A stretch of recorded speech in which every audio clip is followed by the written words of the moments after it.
बिस्मिल्लाहिर्रहमानिर्रहीम। आज के लेक्चर में भी हम कास्ट अकाउंटिंग की बेसिक चीज़ें कुछ पढ़ेंगे। हम अपनी अंडरस्टैंडिंग डेवलप करेंगे और कुछ एंड पे एमसीक्यूज़ भी करेंगे जितनी अब तक आपकी अंडरस्टैंडिंग हुई है। और फर्दर हम कुछ इस तरीके से लेके चलेंगे कि आपकी अंडरस्टैंडिंग इजी हो सके। और नेक्स्ट लेक्चर में इंशाल्लाह जो है मटेरियल को स्टार्ट करेंगे कि मटेरियल की जो कॉस्टिंग आती है हम उसको कैसे हैंडल करते हैं।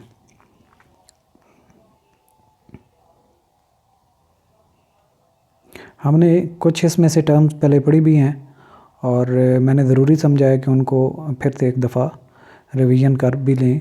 कॉस्ट सेंटर है।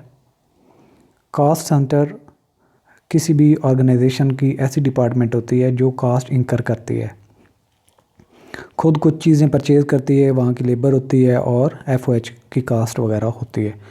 जो सेंटर या डिपार्टमेंट या ऑफिस खुद कास्ट इंकर करता है उसको कास्ट सेंटर कहते हैं। जब एज अ होल पूरी डिपार्टमेंट या पूरी ऑर्गेनाइजेशन की कास्ट कैलकुलेट की जाएगी तो जो डिपार्टमेंट्स जो कास्ट सेंटर होंगे उन सब से डाटा इकट्ठा किया जाएगा कि आप बताएं कि आपने अब तक कितनी कास्ट इनकर की है। तो फ़र्ज़ किया 10 यूनिट्स ऐसी होती हैं जो कास्ट इनकर करने के ऑथराइज्ड होते हैं। तो अगर डिपार्टमेंट या ओवरऑल ऑर्गेनाइजेशन को अपनी कास्टिंग करनी हो और ये बताना हो कि हमने किसी पीरियड में कितनी कास्ट इनकर की, तो जितने भी वो कास्ट सेंटर होंगे उनसे डाटा इकट्ठा करके आप कास्ट एक्यूमुलेट कर सकते हैं कि एंटिटी ने इस पीरियड में इतनी कास्ट इनकर की। Cost centre is a location where costs are incurred and may or may not be attributed to cost units। अब कास्ट यूनिट का मतलब ये है कि अगर उसकी अपना इंडिपेंडेंट आउटपुट है तो वो जितनी कास्ट इंकर करेगी उस पर स्प्रेड कर देगी। और अगर वो अपनी प्रोडक्ट नहीं बना रही बल्कि एक ऑर्गेनाइजेशन के सिर्फ एक सेगमेंट में काम कर रही है, यानी उसके पास इनपुट आता है, उस पर वर्किंग करते हैं और फर्दर अगली डिपार्टमेंट में भेज देते हैं, तो वो कास्ट यूनिट्स पे अप्लाई नहीं करेगी। इसकी एग्जांपल्स हैं वर्कशॉप इन मैन्युफैक्चरिंग कंसर्न। एक मैन्युफैक्चरिंग कंसर्न है, उसमें जो वर्कशॉप होगी वो भी कास्ट सेंटर है क्योंकि वहाँ पे काम हो रहा है। ऑटो सर्विस डिपार्टमेंट, अगर ऑटो सर्विस डिपार्टमेंट है तो उसको भी कास्ट इनकर हो रही है।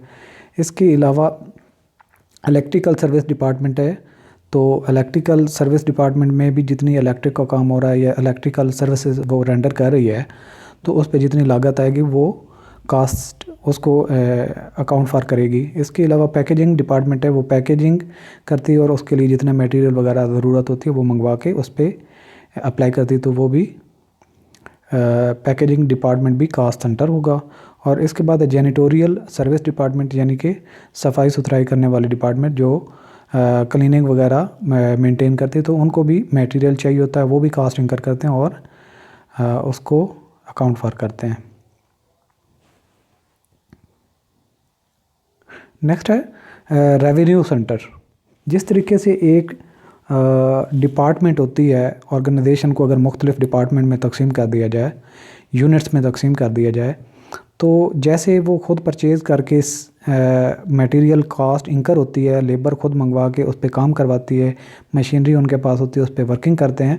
इस तरीके से कुछ डिपार्टमेंट्स ऐसी होती हैं जो खुद से रेवेन्यू भी जनरेट करती हैं, यानी कि वो मजाज होती हैं कि वो जितनी प्रोडक्शन करें उसको सेल करें। तो अगर वो उनके पास ऑथराइजेशन हो सेल्स करने की तो उसको हम रेवेन्यू सेंटर भी कहेंगे क्योंकि वो सेल्स भी करती है और उसके पास रेवेन्यूज भी कलेक्ट होते हैं। It is part of the entity that earns sales revenue, यानी कि वो सेल करती है और रेवेन्यू कलेक्ट करती है। It's manager is responsible for the revenue earned, और उसके मैनेजर की जिम्मेदारी होती है और कि वो कितनी कास्ट इनकर करता है, कितने रेवेन्यूज़ कलेक्ट करता है। Not for the cost of operation, वो सिर्फ कॉस्ट ऑफ ऑपरेशन के लिए नहीं बल्कि सेल्स के लिए भी करता है। तो सेल डिपार्टमेंट और फैक्ट्री आउटलेट जितने होते हैं ये रेवेन्यू सेंटर की एग्जांपल्स हैं। इसके बाद है प्रॉफिट सेंटर। जैसे वो एक ऐसी डिपार्टमेंट होती है कुछ सिर्फ और सिर्फ रेवेन्यू कलेक्ट कर सकती हैं, यानी कि वो प्रोडक्शन नहीं करती, सिर्फ वो सेल करती हैं, तो वो रेवेन्यू सेंटर हो जाता है। अगर कोई ऐसी यूनिट या ऐसी डिपार्टमेंट का हिस्सा जो सिर्फ कास्ट इंकर करता है उसको कास्ट सेंटर कहेंगे। अब अगर दोनों फंक्शन एक डिपार्टमेंट में इकट्ठे हो जाएं, यानी कि वो कास्ट भी इंकर कर रहे हैं और रेवेन्यू भी कलेक्ट कर रहे हैं, तो उनका दोनों का जितना डिफरेंस होगा, यानी कि रेवेन्यू माइनस कास्ट, तो जो बचेगा दरमियान में वो उनका प्रॉफिट होगा। तो इस तरह के डिपार्टमेंट जिसके पास सेल करने का भी हक है, राइट्स हैं, और प्रोडक्शन और कास्ट इंकर करने का भी राइट है, और वो सेल करने के बाद जब कास्ट माइनस कर लेती है तो जो बच जाता है उसको प्रॉफिट कहते हैं, और इसी डिपार्टमेंट को प्रॉफिट सेंटर कहते हैं। और उस प्रॉफिट सेंटर में दोनों चीज़ों का होना ज़रूरी है। Profit centre is a section of an organisation that is responsible for producing profit. तो प्रॉफिट वो अर्न करने का राइट होता है उसके पास और करता है। एग्जांपल इसकी है ब्रांच भी है या कोई डिवीज़न है। अगर एक बड़ी डिपार्टमेंट को मुख्तलिफ उसकी ब्रांचेज या डिपार्टमेंट या डिवीज़न बना दी जाए, तो हर एक डिवीज़न और ब्रांच जो है, जो कास्ट भी इंकर कर रही है और रेवेन्यू भी कलेक्ट कर रही है, उसको प्रॉफिट सेंटर कहेंगे। इसके बाद है इन्वेस्टमेंट सेंटर। अब मुख्तलिफ सेक्शन के पास, मुख्तलिफ यूनिट्स के पास मुख्तलिफ पावर्स होती हैं। अब अगर किसी के पास कास्ट इनकर करने की भी कास्ट सेंटर भी वो है, रेवेन्यू सेंटर भी वो है, प्रॉफिट सेंटर भी है। अब फर्दर एक और आ जाता है कि इन्वेस्टमेंट सेंटर। इन्वेस्टमेंट सेंटर का मतलब वो है कि किसी भी ऑर्गेनाइजेशन की वो डिपार्टमेंट जिसके पास अगर फंड्स अवेलेबल हों सेल करने के बाद, कास्ट इनकर के बाद, उनके पास प्रॉफिट बच जाता है, तो वो बजाय इसके कि बैंक में सिर्फ रख दें, उनके पास ये राइट दे दिया जाए कि आप इसको जहाँ पे प्रॉफिट ज़्यादा अर्न कर सकते हैं, आप इन्वेस्टमेंट भी कर सकते हैं। तो इस तरह का जो सेंटर जिसके पास ये पावर हो कि उसने इन्वेस्टमेंट भी करनी है अपने फंड्स को, उसको हम इन्वेस्टमेंट सेंटर कहेंगे। An investment centre is a segment और a profit center where the manager has significant degree of control over his division's investment policies। Example branch और डिवीजन भी जिसके पास राइट हो इन्वेस्टमेंट करने का, उसको इन्वेस्टमेंट सेंटर कहेंगे। नेक्स्ट आता है कि जी रेलिवेंट कास्ट। रेलिवेंट कास्ट और इररेलिवेंट कास्ट, इन दोनों को मैं एक ही साथ आपको समझा देता हूँ। Relevant cost is which changes with a change in decision, these are future costs that affect the current management decision। अब फर्ज किया आपने एक ऐसे किया, एक जगह ख़रीदी और आपने ये सोचा कि यहाँ पे आप एक कोई भी यूनिट प्रोड्यूस करना चाहते हैं। लेट्स सपोज आप ऑटो व्हीकल बनाना का प्रोग्राम रखते हैं। उसके लिए सबसे पहले आपने प्लान क्या किया कि आपने लैंड ख़रीदी, लैंड के बाद आपने बिल्डिंग वगैरह बनाई, और उसके बाद जब आप मशीनरी ख़रीदने पे गए तो आपको पता चला कि जब आप ये डिसीजन ले रहे थे तब तो कुछ गवर्नमेंट ने टैक्स इम्पोज नहीं किए हुए थे। इस ड्यूरेशन में जब आपने प्लान किया और अपनी कंस्ट्रक्शन की बिल्डिंग की, इसी दौरान में गवर्नमेंट ने कोई इम्पोज कर दी कोई ड्यूटी, और आप अब सोचते हैं कि मैं ये डिसीजन चेंज करूं। तो डिसीजन चेंज करेंगे तो फिर क्या होगा, आप ये कहते हैं कि अभी तक हमने कौन सा मशीनरी ख़रीद ली है, हम ऐसे करते हैं कि ऑटो व्हीकल की जगह हम मोटरसाइकिलें बनाना शुरू कर देते हैं, क्योंकि मोटरसाइकिलों वगैरह पे जो है वो टैक्सेस वगैरह गवर्नमेंट ने इम्पोज नहीं किए, और वही जो बिल्डिंग, वही जो आपने प्लाट वगैरह या जो आपने ख़रीदा होगा, उसको आप क्या करेंगे, उस फर्दर डिसीजन के लिए यूज़ कर लेंगे। तो अब जो है ये जो आपकी कास्ट आपने इनकर की, जो आपने ज़मीन ख़रीदी और उसके ऊपर बिल्डिंग बनाई, ये आपके लिए जो डिसीजन अभी ले रहे हैं, यानी कि ऑटो व्हीकल से चेंज करके मोटरसाइकिल पे, तो मोटरसाइकिल वाला जो प्लांट वगैरह लेके आएंगे, तो मोटरसाइकिल का जो प्लांट लेके आएंगे, वो मोटरसाइकिल वाला जो आप बिज़नेस स्टार्ट करना चाहते हैं वो आपके लिए रेलिवेंट कास्ट होगी, जबकि आपने जो प्लाट ख़रीदा और बिल्डिंग बनाई वो आपके लिए इररेलिवेंट कास्ट हो जाएगी, क्योंकि रेलिवेंट कास्ट वही होगी जो उस प्रोडक्ट या उस डिसीजन के साथ अटैच होगी। इसके अलावा जो है रेलिवेंट कास्ट क्या क्या होती है कि जो चीज़ आप जितनी प्रोड्यूस करते हैं और उसके साथ वो वेरी करती है, वेरिएबल कास्ट भी रेलिवेंट कास्ट हो जाती है। इसके अलावा fix cost with changes with the an alternative.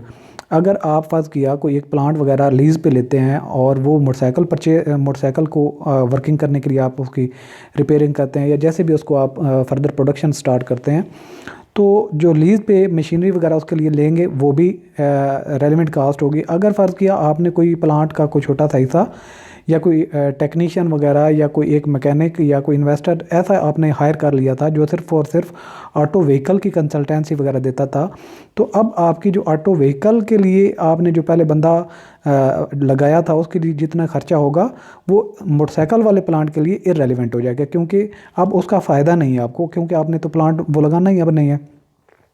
इसके अलावा आती है एक अपॉर्चुनिटी कास्ट भी जो होती है वो भी रेलिवेंट कास्ट ही होती है। इसके बाद आ जाएगा इररेलेवेंट कास्ट, तो हम इसको भी पहले कवर कर चुके हैं। Irrelevant costs are those costs that would not affect the current management decision. Example, a building purchase in last year, its cost is irrelevant to affect management decision. तो example भी उस पर फिट आ जाते हैं जो मैंने आपको पहले बताया। अच्छा, इसके बाद आता है संक कास्ट। संक कास्ट, अपॉर्चुनिटी कास्ट, ये आगे अपॉर्चुनिटी भी आएगी। खैर हम अभी संक कास्ट की बात करें तो संक का मतलब वैसे होता है सिंक, संक, संक। सिंक डूबने की थर्ड जो है पास्ट फॉर्म है ये। तो ऐसी कास्ट जो आपकी डूब चुकी हो। अब कैसे है कि फ़र्ज़ किया जब आपने प्लान किया कि यहाँ पे आप ऑटो व्हीकल की प्रोडक्शन स्टार्ट करना चाहते हैं, तो आपने लैंड भी ख़रीदी और उस पर बिल्डिंग भी बनवा दी। अब आपने जब देखा कि हालात साजगार नहीं है ऑटो व्हीकल के लिए, तो आप क्या कहते हैं, आप मोटरसाइकिलें बनाने का प्लान कर लेते हैं। तो अब मोटरसाइकिल के प्लान का जो आप बना रहे हैं उसको जब आप कैलकुलेट करेंगे कि मोटरसाइकिल वाली प्लांट लगाने के लिए या उसकी प्रोडक्शन करने के लिए आपको कितनी क्या क्या कास्ट चाहिए होगी, वो जब आप काउंट करेंगे तो आपने जो लैंड ख़रीदी है और जो बिल्डिंग बनाई है उसकी कास्ट जो आप पहले लगा चुके हैं वो आप काउंट नहीं करेंगे, उसके अलावा करेंगे, क्योंकि वो जो लगा चुके हैं वो मोटरसाइकिल का प्लांट लगाएं या ऑटो व्हीकल का प्लांट लगाएं, वो आपके लिए रेलिवेंट नहीं रही, वो तो हो चुकी ना। अब उसको भले आप रेंट पे बिल्डिंग को दे दें या कोई भी काम करें, तो जो कास्ट पहले हो चुकी जो रिकवर नहीं होने वाली आपके किसी डिसीजन चेंज करने की वजह से, तो वो तो जा चुकी, पहले आप उस पर कर चुके हैं। जो पहले आप कर चुके होते हैं और डिसीजन कोई उसके बाद चेंज करते हैं, तो जो कर चुके होते हैं उस ऐसी जो खर्चे हो चुके होते हैं उनको हम संक कास्ट कहते हैं। Sunk cost is the most expended in the past that cannot be retrieved on the product or service. Example है the entity purchased stationery in bulk last month. This expense has been incurred and hence will not be relevant to the management decision to take subsequent to the purchase. तो next जो उसका decision होगा उस पर उसका कोई फ़र्क नहीं पड़ने वाला, जो आप कास्ट लगा चुके थे उसको संक कास्ट कहेंगे। उसके बाद है अपॉर्चुनिटी कास्ट। अपॉर्चुनिटी कास्ट पहले भी हम शायद मुख्तलिफ लेक्चर्स में इस पर डिस्कस कर चुके हैं। अपॉर्चुनिटी कास्ट का मतलब ये होता है कि सेकंड बेस्ट अल्टरनेटिव की कास्ट। फ़र्ज़ किया एक आपके पास है 10 लाख रुपीज़, 10 लाख रुपीज़ आपके पास हैं बिल्कुल, और आपके पास ऑप्शन है आप अपने किसी प्रोजेक्ट में इन्वेस्टमेंट कर लें और नया कोई कारोबार स्टार्ट कर दें, या आप उसको बैंक में रखें और बैंक फ़र्ज़ की आपको मार्कअप देता है 10%, आप बैंक से 10% ले लें। अब आप सोच विचार में हैं कि मैं क्या करूं। आप सोचते हैं कि बैंक में रखूंगा तो बैंक के ही हो जाएंगे, बैंक पे वो मुझे इंटरेस्ट मिलता रहेगा, वो मेरे लिए नाकाफ़ी है, तो मेरा बिज़नेस प्रॉस्पर नहीं होगा, क्योंकि मुझे तो 10% फिक्स मिलता ही रहेगा 10 साल तक। अगर मैं ये अपने किसी प्रोजेक्ट में इन्वेस्ट करूं तो मुझे उससे ज़्यादा फ़ायदा हो सकता है। अब जब आप उसको वही जो 10 लाख रुपीज़ है उसको अपने किसी बिज़नेस के स्टार्ट करने के लिए लगाएंगे, तो आपने एक मौका गंवा दिया। कौन सा? कि अगर इन पैसों को आप बैंक में रखते तो हो सकता है कि आपको सालाना 1 लाख मिल रहा होता। तो आपने जो बिज़नेस में पैसे लगा दिए और उस कास्ट को आपने, मतलब जो आपको फ़ायदा होने वाला था उसको जाने दिया। तो वो जो फ़ायदा जाने दिया, जो अपॉर्चुनिटी आपने लूज़ कर दी, एक मौका था जिसको आपने जाने दिया, उसकी जो कास्ट होगी उसको अपॉर्चुनिटी कास्ट कहते हैं।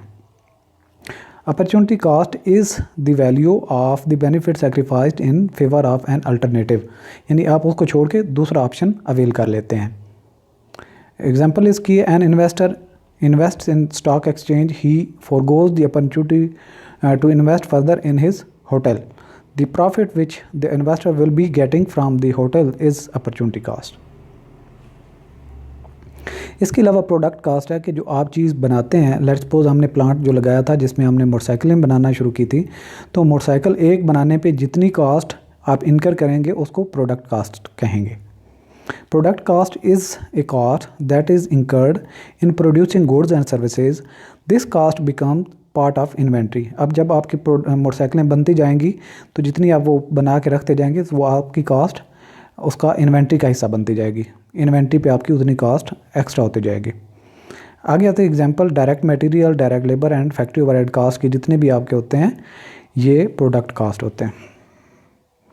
इसके अलावा पीरियड कास्ट भी हम पहले पढ़ चुके हैं, जो एक ख़ास स्पेसिफिक पीरियड के लिए आपको मुख्तलिफ यूज़ के लिए आपको लगानी पड़ती है और इसको पीरियड कास्ट कहते हैं। ज़रा रीडिंग करें, the cost is not related to production and is matched against on a time period basis, यानी कि ये टाइम के साथ चलती है, आपकी प्रोडक्शन के साथ नहीं चलती। This cost is considered to be expired during the accounting period and is change to the charge to the profit and loss account. और ये प्रॉफिट एंड लॉस अकाउंट को चार्ज की जाती है और ये प्रोडक्ट नहीं बल्कि टाइम के साथ होती है। जैसे आप रेंट पे करते हैं बिल्डिंग का, तो रेंट जो है पर मंथ आप पे कर रहे होते हैं, वो आपकी कास्ट हो जाती है पीरियड कास्ट। एग्जाम्पल इसकी है, सेलिंग एंड एडमिनिस्ट्रेटिव एक्सपेंसेस को भी हम पीरियड कास्ट ही कहते हैं, क्योंकि आपने जो सेल्स करनी है, सेल रेप को जो तनख्वाह देंगे या एडमिनिस्ट्रेटिव खर्चे देंगे या तनख्वाहें देंगे, वो उसको पीरियड कास्ट कहते हैं।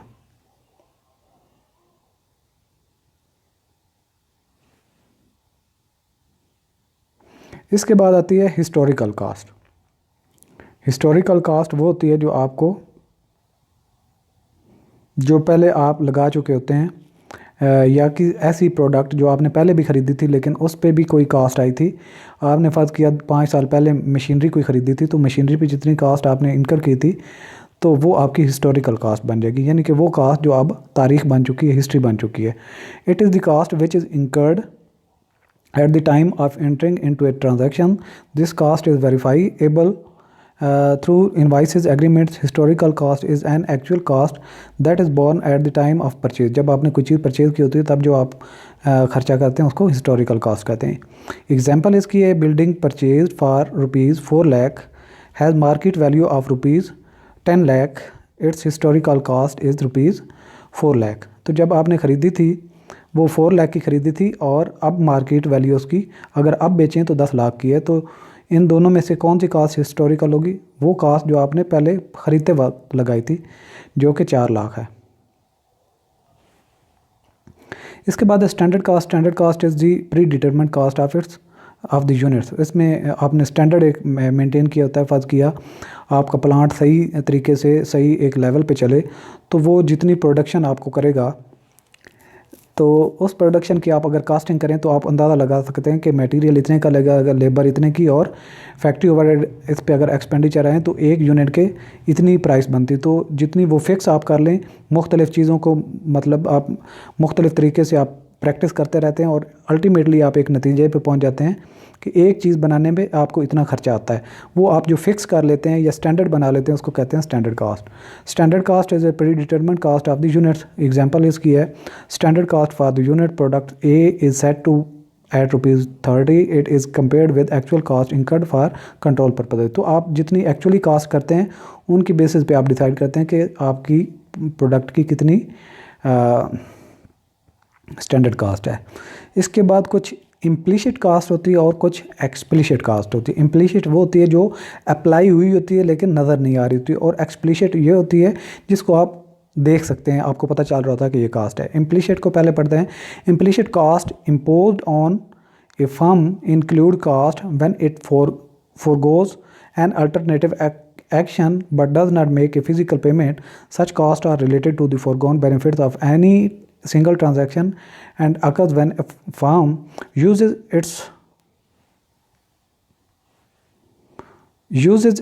its own capital, जब वो अपना कैपिटल यूज़ कर रही होती है, या usage it's on time and financial resources use कर रही होती है।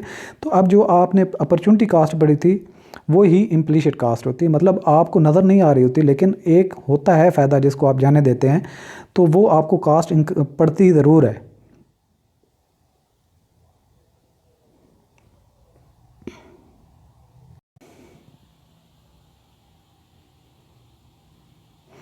तो इम्प्लिसिट कास्ट वही जो अपॉर्चुनिटी कास्ट है वो इम्प्लिसिट कास्ट होती है। और यूजेस इट्स ओन कैपिटल, जैसे अगर कोई अपना कैपिटल बिजनेस में लगाता है तो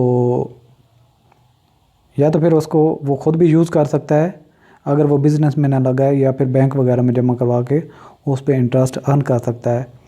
और सेकंड ये जो है uses it's on time and financial resources, अगर आप अपना टाइम कहीं पे इस्तेमाल करते हैं तो उस टाइम में आप कोई और सेकंड यूटिलाइजेशन भी कर सकते हैं, लेकिन आप एक चीज़ को छोड़ के दूसरा काम करते हैं तो एक जो चीज़ छोड़ने के आपको कास्ट पड़ती है वो इम्प्लिसिट कास्ट कहलाती है। इसके बाद आता है explicit cost. Explicit cost is the cost that is subject to actual payment और will be paid for in future, जो फ्यूचर पे आपको इन कैश पे करना पड़ती है वो एक्सप्लिसिट कास्ट होती है। जैसे आप वेज के लिए, रेंट के लिए, मटेरियल के लिए जितनी आपको कास्ट पे करना पड़ेगी, आपको पेमेंट करनी ही पड़ेगी, आज करते हैं या कुछ दिनों के बाद पे करेंगे, तो इस तरह की कास्ट जो होती है उसको एक्सप्लिसिट कास्ट कहते हैं। इसके बाद आता है डिफरेंशियल कास्ट और incremental cost. It is the difference of the cost of two or more alternatives, यानी अगर फ़र्ज़ किया आप के पास दो ऑप्शन है, यहाँ पे पहले आप ऑटो व्हीकल का एक प्लांट लगाना चाहते थे तो उसका तकरीबन आ रहा था आपको फ़र्ज़ किया 10 मिलियन का एक्सपेंडिचर, लेकिन आप बाद में डिसाइड ये कर लेते हैं कि यहाँ पे ऑटो का नहीं बल्कि मोटरसाइकिल का आपको प्लांट लगाना चाहिए, तो फिर आपको फ़र्ज़ किया 12 मिलियन का अगर ख़र्चा आ जाए तो ये जो ऊपर वाला दोनों का डिफरेंस होगा, यानी कि ये प्रोजेक्ट लेते हैं तो 10 मिलियन, अगर सेकंड प्रोजेक्ट आप अप्लाई करते हैं तो 12 मिलियन, तो आपको जो 2 मिलियन एक्स्ट्रा पे करना पड़ रहा है उसको इंक्रीमेंटल कास्ट कहते हैं। एग्जाम्पल है difference between caste of raw material of two categories और क्वालिटीज़। यहाँ पे उसने जो बताई कि अगर फ़र्ज़ किया आप एक मटेरियल ख़रीदते हैं किसी भी इनपुट के लिए, तो लेट्स सपोज आप टायर ख़रीद के लेके आ रहे हैं टायर, और एक है क्वालिटी 1 और क्वालिटी 2, अगर ये ख़रीद के लेके आते हैं तो ये 500 का एक पीस आपको पड़ता है और दूसरा लेके आते हैं तो 600 का आपको पीस पड़ता है, तो ये जो इन दोनों का डिफरेंस है 100 का, ये आपके लिए इंक्रीमेंटल कास्ट हो जाएगी। इसके बाद है कास्टिंग सिस्टम, कि आप कौन सा कास्टिंग मेथड लगाते हैं किसी चीज़ की, किसी प्रोडक्ट की कास्ट कैलकुलेट करते हुए। The measurement of cost of a product और service is called costing, however it is not a recommended terminology, मतलब ये टर्मिनोलॉजी नहीं, लेकिन आप कास्टिंग सिस्टम होता है जिसमें हम process casting, job order casting या बैच कास्टिंग वगैरह के मेथड वो आगे जाके हम अप्लाई भी करेंगे और सीखेंगे भी। अब आ जाते हैं MCQs, उस पर हम अभी ज़रा कुछ अंडरस्टैंडिंग अगर आपकी हुई है तो ज़रा इनको प्रैक्टिस करने की कोशिश करते हैं। क्वेश्चन नंबर 1 है the main purpose of the cost accounting is to. Cost accounting का मेन मकसद क्या है? ऑप्शन में से आपने एक करना है, maximise profit, help in inventory valuation, C provide information to management for decision making, D aid in the fixation of selling price.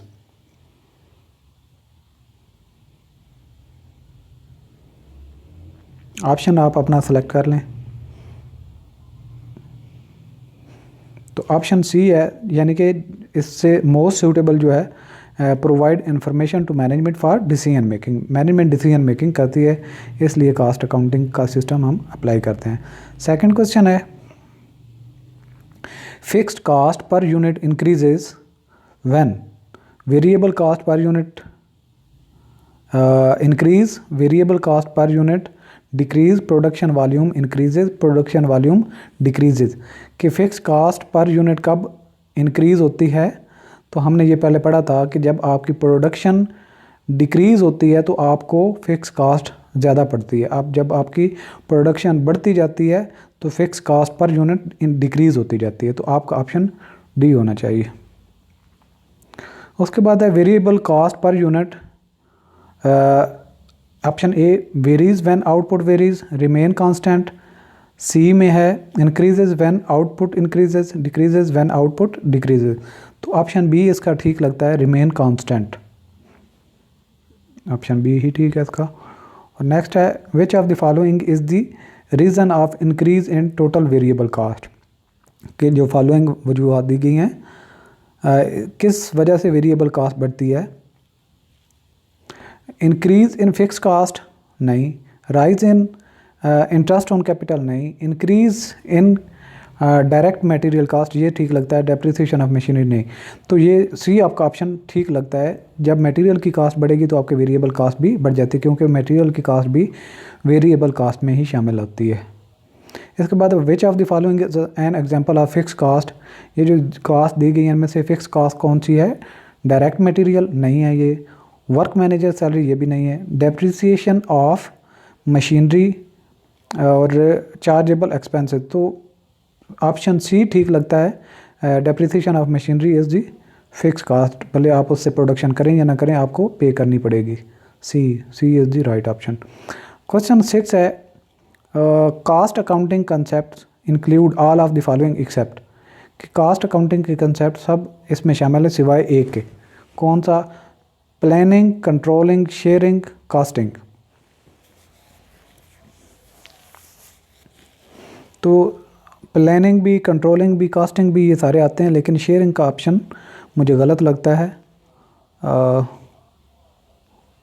C is the wrong option. ये जो है रॉन्ग यही है, बाकी सारे कास्ट कंसेप्ट एलिमेंट्स ही हैं। The 3 elements of product cost are all but.